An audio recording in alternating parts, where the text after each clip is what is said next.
Le couteau trancha l'air avec un sifflement aigu, effleurant la joue d'Alice sans la toucher, avant de s'enfoncer dans le mur de pierre derrière elle. Le sang afflua à ses tempes. Non pas de peur, mais d'une rage qui bouillonnait depuis des mois. Des années peut-être. Tu n'es qu'une traîtresse, hurla sa mère, les yeux exorbités, le visage tordu en un masque de fureur puritaine. Comment oses-tu salir notre nom pour ça? Alice recula d'un pas, le cœur cognant comme un tambour de carnaval barcelonais. La cuisine de la maison familiale, nichée dans les ruelles étroites du quartier gothique de Barcelone, semblait soudain trop petite, étouffante, imprégnée de l'odeur âcre des olives oubliées sur la table et du vin renversé qui tachait le carrelage ancien. Elle avait 29 ans. Et ce soir-là, sous le regard accusateur de sa mère et de son frère aîné, elle avait prononcé les mots qu'elle portait en elle comme un secret trop lourd: je suis lesbienne. J'aime les femmes. Pas de larmes, pas de tremblements, juste une déclaration ferme, presque libératrice. Comme si elle avait enfin brisé les chaînes invisibles de cette famille catalane fière, ancrée dans les traditions où l'honneur primait sur le cœur. Mais la réaction n'avait pas été celle qu'elle avait fantasmée dans ses nuits solitaires, face à la mer qui clapote contre les quais de la Barceloneta. Au lieu d'un silence stupéfait suivi d'une étreinte maladroite, il y avait eu ce couteau lancé par sa mère, un geste impulsif, presque théâtral, qui avait fait voler en éclats le vase en céramique peint-main, héritage de la grand-mère disparue. Son frère, Javier, se tenait en retrait, les bras croisés, un sourire narquois aux lèvres. Courageuse. Hein, murmura-t-il plus tard, quand la poussière fut retombée. T'es courageuse, petite sœur. Mais attends de voir ce que ça coûte. Les jours suivants s'étirèrent en un brouillard de tension palpable. Alice quitta la maison familiale pour un petit appartement en location dans l'Eixample. Ce quartier aux avenues larges bordées d'arbres centenaires et de cafés où les artistes venaient noyer leurs rêves dans du café noir. Elle travaillait comme restauratrice de tableaux anciens dans un atelier près du musée Picasso. Un métier qui lui permettait de toucher du doigt les passions oubliées des maîtres, de redonner vie à des couleurs fanées. C'était là, entre les toiles jaunies et les vernis craquelés, qu'elle se sentait vivante, loin des regards inquisiteurs de sa famille. Pourtant, le coming out avait laissé une marque indélébile. Sa mère, Elena, une veuve aux cheveux grisonnants noués en chignon sévère, l'avait appelée le lendemain pour s'excuser. « Pardonne-moi, ma fille. » C'était le choc. « Tu es courageuse, Alice. » Si courageuse. La voix au téléphone tremblait, chargée d'une émotion qui sonnait faux aux oreilles affûtées d'Alice. Javier, lui, avait envoyé un message laconique: on en reparle autour d'un paella. La famille. C'est la famille.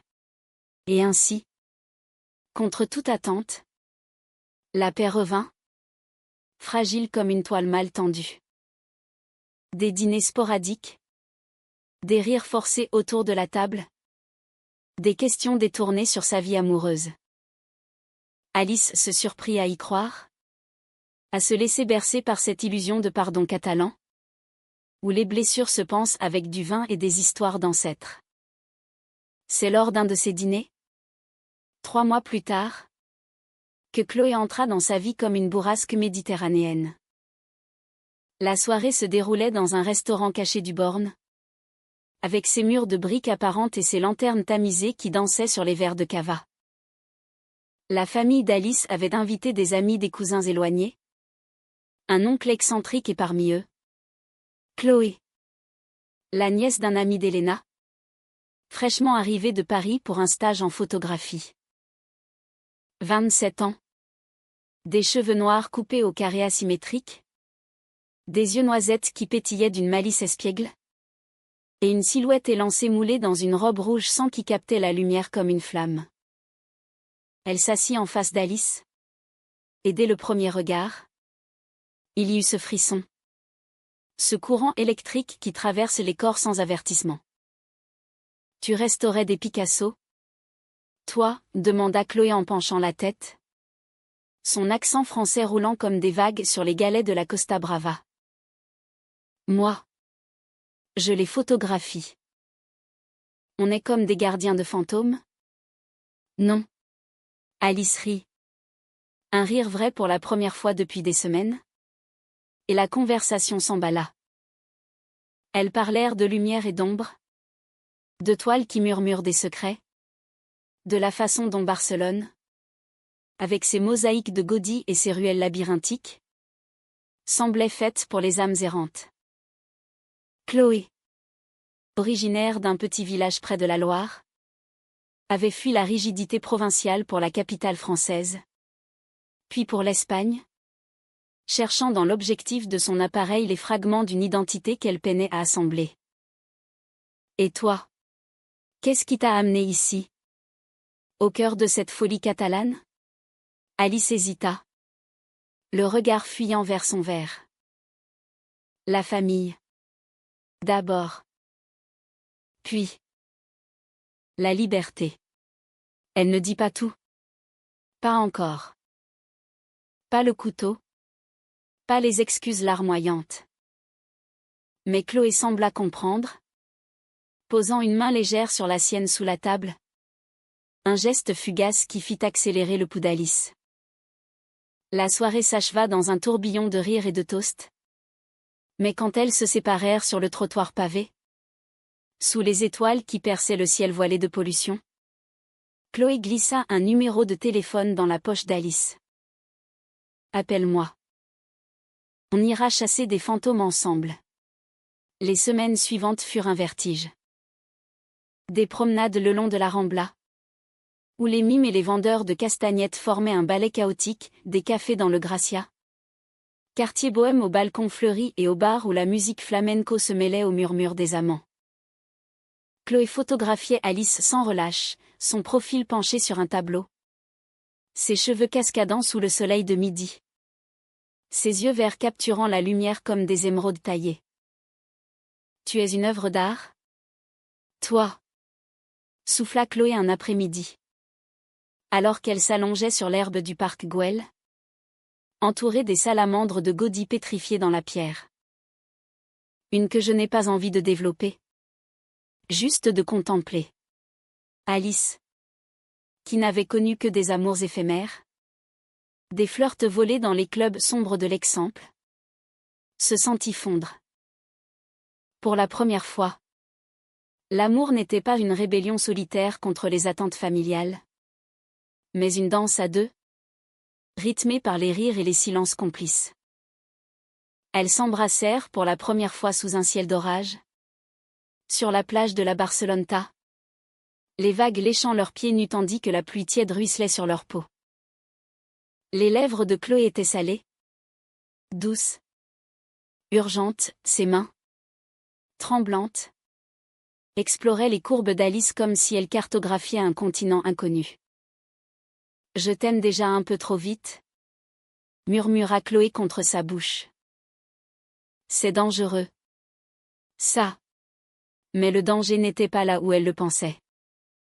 Chez Alice, la famille jouait son rôle à la perfection. Elena envoyait des messages tendres, des photos de paella maison. Ravière, avec son humour caustique, taquinait Alice sur sa nouvelle amie française. Elle a l'air bien. Cette Chloé. Mais fais gaffe. Les Parisiennes, elles volent les cœurs comme on vole des croissants. Alice riait, se laissant bercer. Elle invita même Chloé à un dîner familial. Un soir d'automne où les feuilles des platanes de l'avenue Diagonale tourbillonnaient comme des confettis mélancoliques. La tablée fut chaleureuse, Elena servit du gazpacho frais. Javier raconta des anecdotes sur leurs grands-parents exilés pendant la guerre civile. Chloé, nerveuse au début, se détendit. Charmant tout le monde avec ses histoires de vignobles lorrains et ses imitations hilarantes d'artistes snobs. Pourtant, sous la surface, des fissures se dessinaient. Alice surprit un appel chuchoté de sa mère dans la cuisine. Tard dans la nuit, oui. C'est vrai. Elle est sortie du placard. Courageuse. Mais ça fait mal. Elle n'y prêta pas attention, attribuant cela à la peine résiduelle. Ce qu'elle ignorait, c'était que Javier, endetté jusqu'au cou par des paris sur des courses de taureaux, avait flairé l'opportunité. Un tabloïd local, El Escándalo, connu pour ses ragots sur les familles en vue et la leur l'était, avec Elena impliquée dans des cercles caritatifs catholiques conservateurs, payait grassement pour des scoops juteux. Coming out d'une héritière catalane, scandale ou courage? Le titre mijotait déjà dans l'esprit cupide de Javier. Un matin, alors qu'Alice et Chloé se réveillaient enlacées dans le lit au drap froissé, baignées par la lumière filtrant à travers les volets de bois, le téléphone sonna. C'était Elena. La voix brisée, « Ma fille. Allume la radio. » Vite. Alice obéit. Et les ondes crachèrent les mots qui firent s'effondrer son monde. Alice Riva, fille de la philanthropiste Elena Riva, assume publiquement son homosexualité. Un témoignage exclusif de la famille révèle les tourments intimes. Le silence qui suivit fut assourdissant, plus bruyant que le bourdonnement des abeilles dans les jardins du Tibidabo. Alice lâcha le téléphone, qui glissa de ses doigts engourdis et atterrit sur le tapis perçant avec un bruit mat. Chloé se redressa, les yeux écarquillés, et attira Alice contre elle. Mais les mots de la radio continuaient à résonner dans l'air confiné de l'appartement, selon des sources familiales. Alice a traversé une adolescence tourmentée, marquée par des secrets inavouables. Sa mère, courageuse, l'a soutenue malgré la douleur. C'est eux, n'est-ce pas? Murmura Chloé. Sa voix un filet de soie déchirée. Ta famille. Alice hocha la tête, incapable de parler. Les larmes coulant enfin, chaudes et amères comme le sel des mers catalanes. Elle se leva d'un bond, enfila un manteau à la hâte et dévala les escaliers de l'immeuble haussmannien, ignorant les appels de Chloé. Les rues de Barcelone, d'habitude si vivantes avec leurs vendeurs de churros et leurs guitaristes errants, se muèrent en un labyrinthe hostile. Elle est là un taxi. Direction la maison familiale dans le quartier gothique, où les ombres des cathédrales semblaient juger chaque pas. Quand elle poussa la porte, Elena était là, assise à la table de la cuisine, le visage pâle comme un linceul. Javier, absent probablement en train de dilapider les 7000 € fraîchement encaissés auprès d'El Escándalo. Maman, siffla Alice. La voix rauque de fureur contenue. Comment as-tu pu? Vous m'avez appelée courageuse. Et maintenant? Ça? Elena releva la tête, les yeux rougis. Mais au lieu de supplier, elle se redressa avec une dignité froide, celle des femmes catalanes qui ont vu des révolutions et des exils. C'était pour ton bien, ma fille. Pour que tu assumes publiquement. Le prêtre nous a dit que la lumière chasse les démons. Alice éclata d'un rire hystérique. Un son qui ricocha contre les murs comme une balle de ping-pong détraquée. Les démons? C'est toi qui les as invoqués. Vous avez vendu mes secrets, mes doutes? Mes peines d'adolescente pour de l'argent. 7000 €. C'est ça? Javier m'a tout avoué dans un message ivre. Se lâche. Elena tressaillit. Mais ne n'y a pas. Ton frère avait des dettes. Et moi? J'ai pensé que ça te libérerait. Que le monde saurait ton courage. Pas ta honte. La confrontation s'étira en une nuit interminable, ponctuée de cris et de silences lourds. Alice fouilla les tiroirs, trouva le contrat froissé avec le tabloïd, des détails intimes qu'elle avait confiés en confidence, déformés en un récit sensationnaliste. Adolescente rebelle, attirée par les filles du quartier. Sa mère, dévastée mais aimante. Elle arracha les pages, les brûla dans l'évier sous le regard impassible d'Helena. Au lever du soleil, Alice partit, laissant derrière elle une mer effondrée et une maison qui puait le mensonge. De retour à l'appartement, Chloé l'attendait, un café fumant à la main et un air de chien battu qui brisa le cœur d'Alice. « Je ne sais pas comment réparer ça, » murmura-t-elle en s'effondrant dans les bras de sa compagne. Chloé la berça comme une enfant, ses doigts traçant des cercles apaisants sur son dos. On ne répare pas. On reconstruit. Ensemble. Ce fut le début d'une période sombre, où l'amour de Chloé devint le phare dans la tempête. Elles évitèrent les rues bondées, préférant les sentiers escarpés de la Sierra de Collserola, où les pins murmuraient des secrets au vent. Là, assise sur des rochers moussus, elle parlait des heures, Alice de son enfance étouffée par les messes dominicales et les attentes d'une fille normale, Chloé de ses propres luttes à Paris, où elle avait fui un père homophobe pour embrasser une liberté précaire. Mais le scandale s'étendit comme une marée noire. El Scandalo avait vendu l'histoire à des médias nationaux. Et bientôt, les collègues d'Alice à l'atelier la regardaient avec une pitié voilée. Courageuse. Ironisa un jour un apprenti, déclenchant une dispute qui manqua de lui coûter son poste. Chloé, de son côté, vit ses photos d'Alice innocente, intimes volées et diffusées en ligne, transformées en mème moqueur.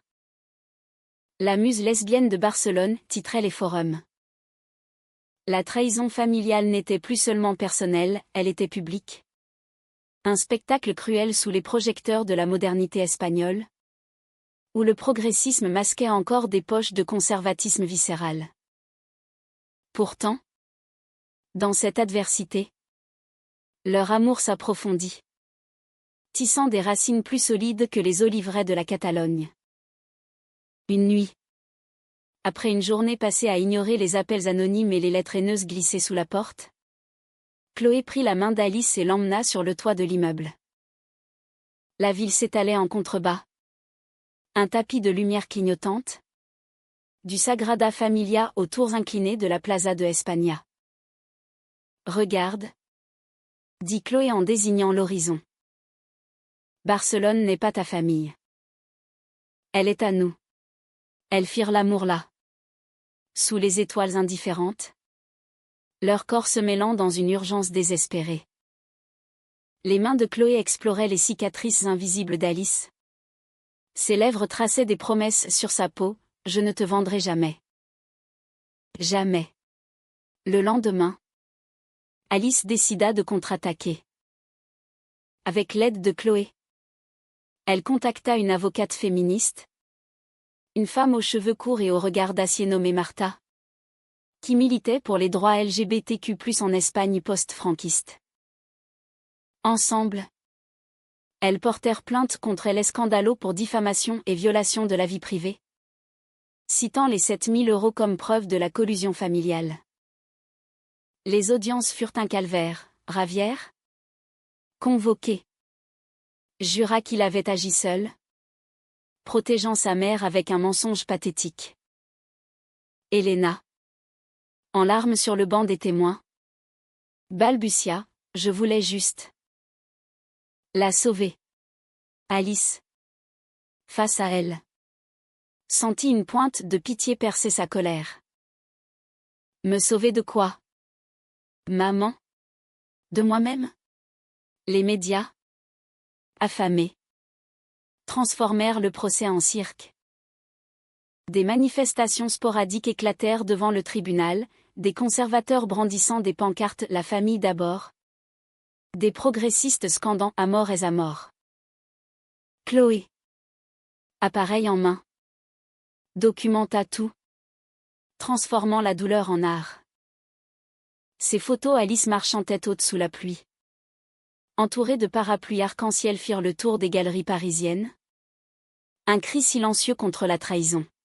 « C'est ton coming out à toi. » Maintenant, dit-elle à Alice un soir, en triant les tirages sur la table bancale de leur appartement. Pas celui qu'ils ont volé, mais le nôtre. Pourtant, les fissures s'élargirent. Alice sombra dans une mélancolie profonde. Hantée par des nuits où les fantômes de sa famille la visitaient en rêve, sa mère jeune, dansant un sardane joyeux, Ravière enfant, partageant des secrets sous les couvertures. Était-ce vraiment de la cupidité? Ou une peur viscérale de l'inconnu? Chloé, forte en apparence, craqua un soir après une audience épuisante. J'ai peur qu'on nous brise. Alice. Que ton passé nous avale. Elles se disputèrent pour la première fois. Des mots aiguisés comme des couteaux, tu ne comprends pas ce que c'est. D'être vendu par les siens. Et toi? Tu crois que Paris était un paradis? J'ai perdu des amis. Une sœur. Pour être qui je suis. La réconciliation vint sur la plage. Au lever du soleil. Où elles avaient scellé leur premier baiser. Assises dos à dos. Les vagues comme un rythme cardiaque partagé. Elles pleurèrent ensemble. Pardonne-moi, murmura Alice. Nous pardonnons, répondit Chloé. C'était un pacte. Fragile mais sacré. Forgé dans le sable mouillé. Le procès s'acheva par une victoire aigre-douce, et l'escandalo fut condamné à une amende symbolique.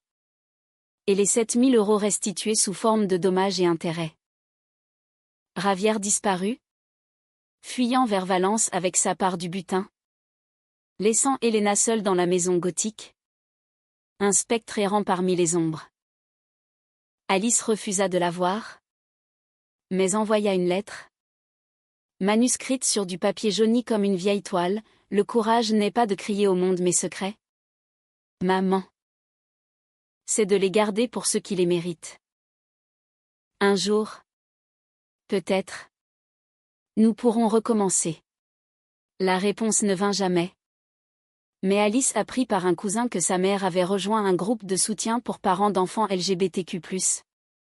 Un pas chancelant vers la rédemption. Libérée du poids judiciaire, Alice se replongea dans son travail avec une ferveur renouvelée. L'atelier, avec ses odeurs de térébenthine et de linseed oil, devint un sanctuaire. Elle restaura une série de portraits de Frida Kahlo prêtés par un collectionneur mexicain des femmes au regard farouche. Aux sourcils unis comme un défi au monde. Chloé, inspirée, organisa une exposition conjointe, Ombre et lumière, portraits d'amour interdite. Les toiles ravivées d'Alice côtoyaient les photographies en noir et blanc de Chloé. Capturant des couples anonymes dans les rues de Barcelone, mains effleurées dans le métro. Regards volés aux terrasses de café. L'inauguration, dans une galerie du Raval au mur tagué d'art urbain, attira une foule éclectique, artistes, militants, curieux. Ce soir-là, alors que le cava coulait à flots et que les flashs crépitaient, Alice se tint au centre de la salle, Chloé à son côté. Ceci est pour nous, murmura-t-elle à l'oreille de sa bien-aimée. Pour les secrets non vendus. Chloé sourit. Ses yeux noisettes brillant d'une fierté farouche. Mais au milieu des félicitations, un fantôme surgit, Helena. Frêle dans une robe noire, les mains tremblantes autour d'un verre intact. Je suis venue voir ton courage, ma fille. Alice se figea. Le passé remontant comme une nausée. Chloé serra sa main. Un ancrage silencieux. La confrontation fut intime. À l'écart des rires et des cliquetis de verre. Pourquoi maintenant demanda Alice. La voix basse mais acérée. Elena baissa les yeux. Ses rides comme des canyons gravés par le remords. Parce que je lisais tes lettres imaginaires. La nuit.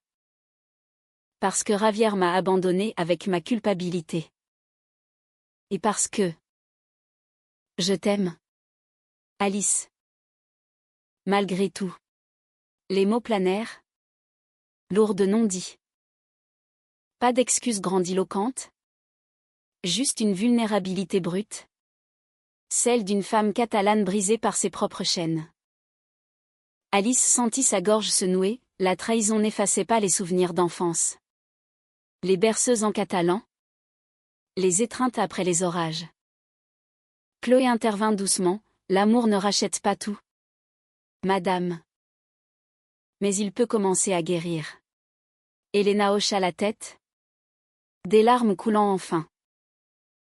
Elle tendit une petite boîte. Un collier ancien avec un pendentif en forme de clé, celui de la grand-mère. Symbole de secret bien gardé. Garde-le. Pour quand tu seras prête à ouvrir la porte. Alice accepta. Et ce geste, minuscule, planta une graine d'espoir dans le sol aride de leur relation. Les mois suivants furent un ballet délicat de reconstruction. Alice et Chloé voyageaient, un week-end à Sitges. Village gay iconique avec ses plages nudistes et ses fêtes endiablées. Où elles dansèrent jusqu'à l'aube sous des guirlandes lumineuses. Puis Paris. Chez la famille de Chloé, un contraste saisissant avec la rigidité catalane. La mère de Chloé. Une professeure de littérature aux lunettes rondes et au rire contagieux. Les accueillit avec des croissants frais et des questions sur leurs aventures artistiques. L'amour. Mes filles. C'est comme un roman de Proust, long. Sinueux. Mais inoubliable. Pour la première fois. Alice goûta à une acceptation sans condition. Un baume sur ses plaies. Mais le drame n'était pas achevé. Javier réapparut comme un spectre. Un appel nocturne alors qu'Alice et Chloé rentraient d'une projection de film au CCCB. Petite sœur. J'ai merdé. Besoin d'aide. Les types du tabloïd. Il me traque. Sa voix était pâteuse. L'alcool et la peur se mêlant. Alice raccrocha. Mais le doute s'insinua, et si c'était une manipulation? Chloé. Pragmatique. Insista, ne le laisse pas te ramener en enfer. Pourtant. Alice. Mue par un résidu d'affection fraternelle. Accepta un rendez-vous dans un bar miteux du Porvel. Face à la mer Noire. Javier était là. Amaigri. Les yeux caves comme ceux d'un taureau à l'agonie. J'ai tout perdu. Alice. Les dettes. La femme. Tout pour ces maudits 7000. Il pleura. Un homme brisé qui n'avait jamais appris à être autre chose qu'un fils de la tradition. Alice l'écouta. Le cœur déchiré entre pitié et rage. Tu m'as vendu? Javier. Pour de l'argent. Comment réparer ça? Il fouilla dans sa poche. En tira une liasse froissée, les restes de l'indemnité du procès. Prends-les. Et dis à maman que je suis désolée. Elle refusa l'argent. Mais l'embrassa sur la joue. Un adieu muet. Il partit dans la nuit. Silhouette avalée par les docks. Et Alice ne l'entendit plus jamais. Cette rencontre libéra quelque chose en elle. De retour auprès de Chloé. Elle organisa une retraite, une semaine dans une masia isolée des Pyrénées catalanes. Entourée de montagnes aux pics enneigés et de vallées où les brebis tintaient comme des cloches d'église. Là. Loin des échos de Barcelone. Elles se livrèrent corps et âme. Les jours se fondirent en une symphonie sensuelle, matin paresseux où Chloé photographiait Alice nue contre les draps de lin.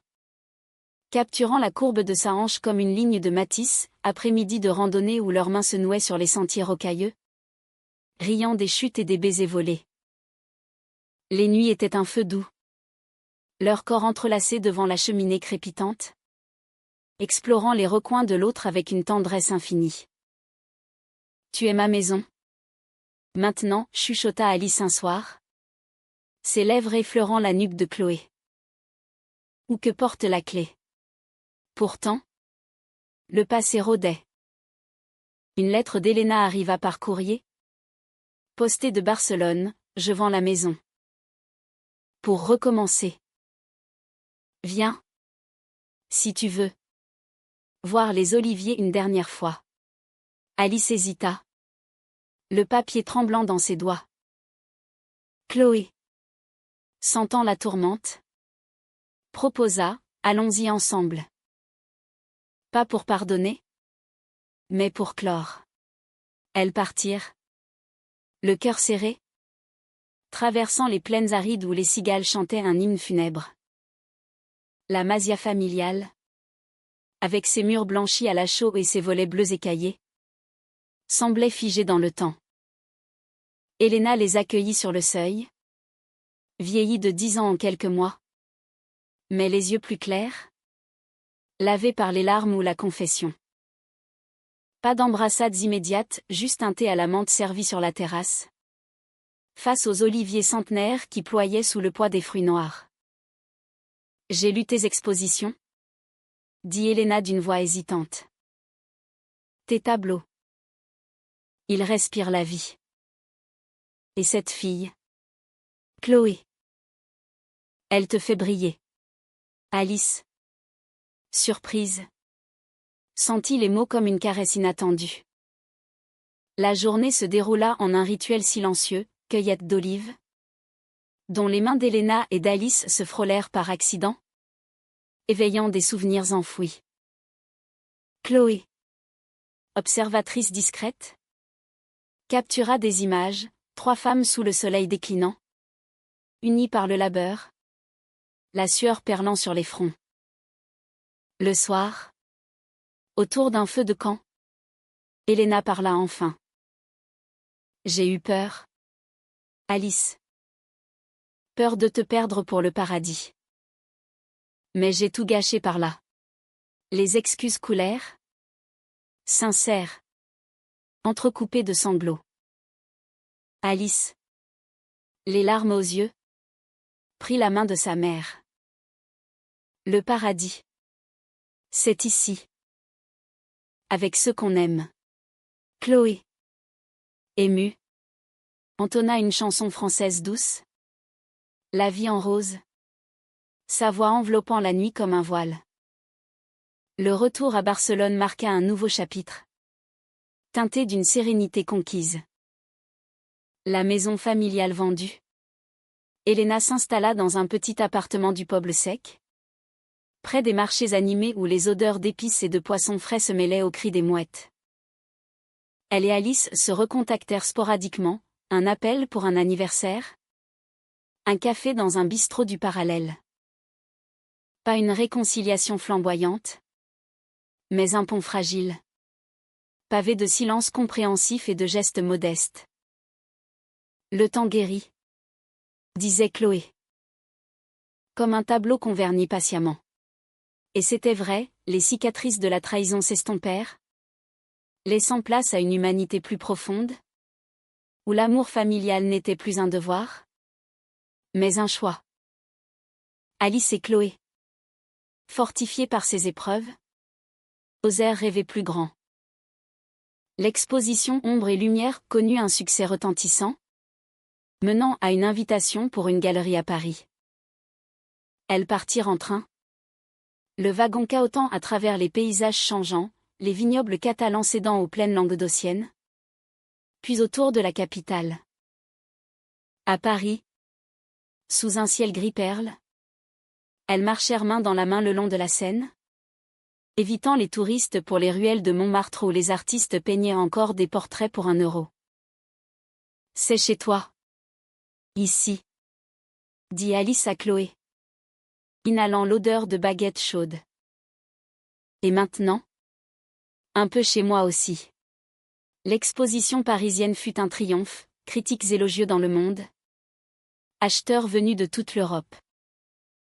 Mais plus que les ventes, ce fut l'intimité qu'elles y trouvèrent qui compta. Une nuit. Après une soirée arrosée de champagne, elles se glissèrent dans un hôtel haussmannien au plafond haut. Et là, dans un lit à baldaquin, Alice fit sa déclaration. À genoux, un anneau simple en argent gravé d'une clé minuscule écho au pendentif d'Helena. Épouse-moi. Chloé. Pas pour défier le monde, mais pour le célébrer avec toi. Chloé. Les yeux embués. Rit à travers ses larmes. Oui. 1000 fois oui. Mais en France. Avec du vin et des roses. Le mariage. 1 an plus tard. Fut un hymne à leur histoire, une cérémonie civile à la mairie du 4e arrondissement. Suivie d'une réception dans un vignoble lorrain. Alice. En tailleur blanc cassé. Cheveux relevés en chignon lâche, Chloé. En robe ivoire fluide. Un voile de tulle brodé de motifs catalans cousu par Helena elle-même. La mère d'Alice était là. Au premier rang. Un sourire timide aux lèvres. Accompagnée d'une cousine qui avait volé au secours de la veuve repentante. Pas de ravière. Mais son absence n'alourdit pas l'air, elle était devenue une note mineure dans leur symphonie. Les vœux furent poétiques. Écrits à 4 mains, Alice parla de couleurs ravivées. De secrets partagés, Chloé. De lumières capturées. D'ombres embrassées. Dans ce monde qui vend les âmes pour des pièces, nous avons choisi de nous offrir les nôtres, conclut Alice. La voix chevrotante. Les invités amis artistes. Militants espagnols. La famille française exubérante applaudirent. Et la fête s'étira jusqu'à l'aube, danse folle sous les étoiles. Toast à l'amour indomptable. De retour à Barcelone. La vie s'apaisa en un rythme doux. Alice monta son propre atelier dans le Gracia.